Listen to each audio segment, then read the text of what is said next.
I guess I better correct one thing quickly, lest one daughter and son-in-law leave somewhat uncomfortable. We actually do have 7 grandchildren, but I guess we can make bigger mistakes than that. Actually, we probably can't. Anyway, thank you, Peter. You said a couple of things that aren't quite accurate, but I'll get to that in a moment. First of all, I want to tell all of you that I am not here in the Versailles suite to get remarried. Bonnie and I were married here 45 years ago. I don't think she remembered, but we were.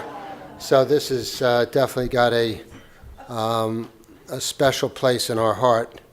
I also learned something else this evening, which I didn't expect, that the power in this room is at the far table, where a bunch of very ambitious intellectual women founded their portion of FPA, which now only has 600 members, and I think is probably putting all to shame, but congratulations to you all.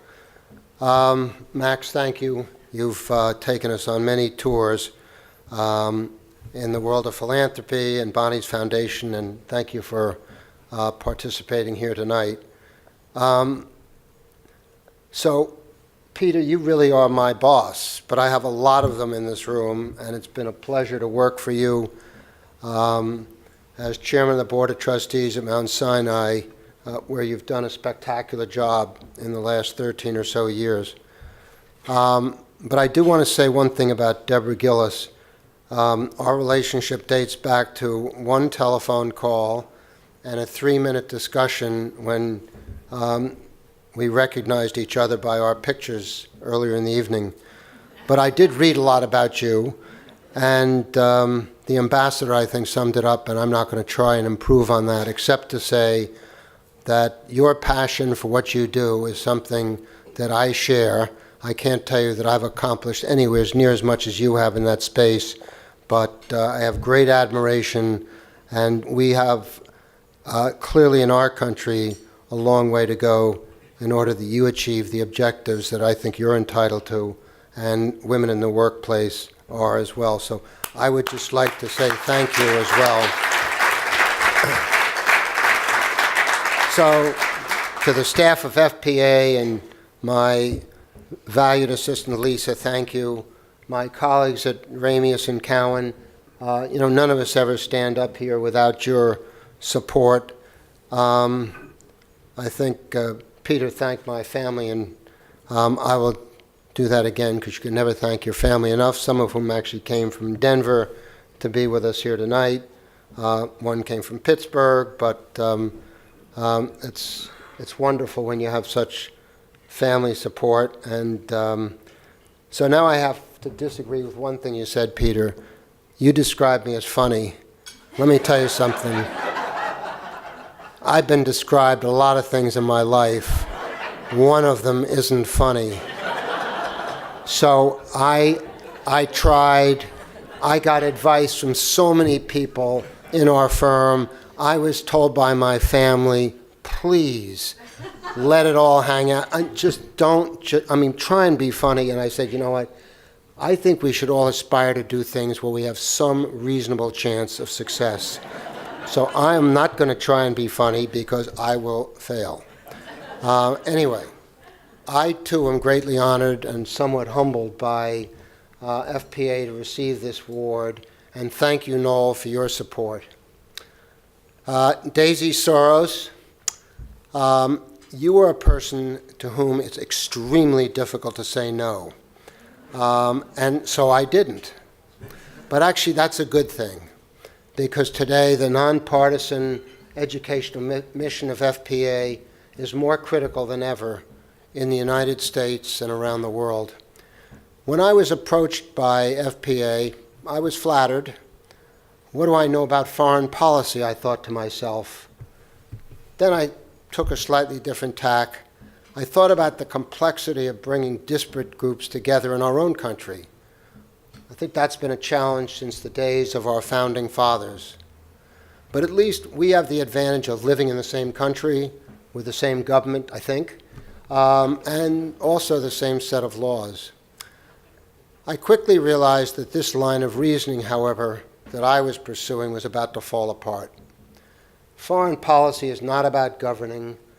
It's about simultaneously managing a matrix of highly complex international relationships. It's kind of like a multi-dimensional jack-in-the-box. You push here, it pops up there. I think we're finding out about that relatively early on. As I finally got comfortable with tackling this intellectual colossus, I turned on CNN, a recently acquired habit. All you have to do is ask my wife, Bonnie. She's asleep. I'm watching CNN. And I started listening to a lengthy debate on trade policy. It became obvious that foreign policy and trade policy are inevitably linked.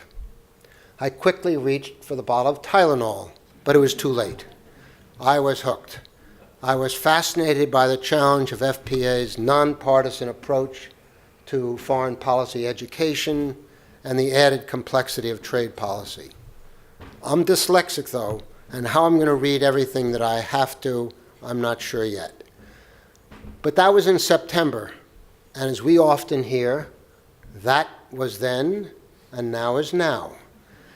The FPA's mission became far more important with the election results on November 8th.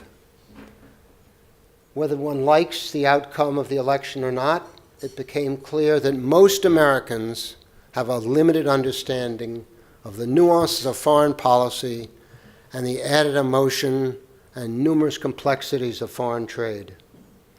The Chinese reaction to the recent congratulatory call between President-elect Trump and the President of Taiwan is just one of many examples. The people of the United Kingdom, the United States, and Italy have all spoken, with voters in France set to record their preferences this spring, and then it's country after country in Europe. On their populist minds are issues of war and peace, international security, immigration, and global trade. In democracies, these are fair points of contention. The FPA has long believed that matters of foreign policy should be decided with the public's full support, provided that that support is educated and informed. We are in uncharted territory, which will require extraordinary insight and a strategic vision in order to deal with the emerging world order. I think, like Deborah, the business community has a responsibility in this regard. As we seek to expand our enterprises worldwide, it is up to us to make sure that our fellow citizens and our employees as well understand and support our endeavors, as we cannot expect them to just simply go along. We have seen in business and the media a flattening of hierarchies that is now manifesting itself in government. At the same time, the internet has democratized various forms of communication so that everyone from office worker to president-elect may be heard on Twitter. It's been an adjustment. I think we'll have to continue to make that adjustment. As a result, our media has suffered massive economic disruption, including diminished coverage of foreign affairs. The internet, along with expanded cable news, has allowed people unprecedented choice to see, hear, and read exactly what they want to see, hear, and read. What we call confirmation bias in behavioral finance has become something of a nationwide reality. From its beginning in 1918, the FPA evolved quickly from an advocate of the League of Nations to an advocate of foreign policy education that would work only on the theory that public opinion is a permanent controlling agency in a democracy, and that should be sound only when it has informed itself. The FPA has promised to enlighten by disclosing the facts, by promoting debate, by attempting to develop a public interest in order to offset private interests or the interest aims of a faction. That's an admirable objective, Noel. Such enlightenment seems necessary now, as we have alarmingly reached a point where many citizens are even questioning the importance of democracy. As I prepared this talk, Noel shared with me the text of a speech given by Carl Gershman, who's president of the National Endowment for Democracy. He cited the alarming figure that only 30% of all millennials now consider it essential that they live in a democracy. Process that. There is an antidote to this. The Great Decisions program of the FPA functions as America's largest public forum on global affairs. After much internal debate among its 2016 participants, it's clear that their conclusions express a worldliness that seems counter to the growing nationalism we are hearing on a regular basis in the news. They express support for the Iran nuclear deal, use of air power against ISIS, support for helping to solve the Syrian refugee crisis, comprehensive immigration reform, action against climate change, and most important, an active role for the United States in the United Nations and for the UN in the world. You know, we can differ on various positions, but the survey results show that informed people do not hunker down into either isolationism or nationalism, and that education can surely address Mr. Gershman's concerns well before we have strayed too far from the path promoting humanistic, effective democracy around the world. In conclusion, in a world where everyone matters, and in our world, everyone does, education will be our collective responsibility and the difference between the worst and the best futures.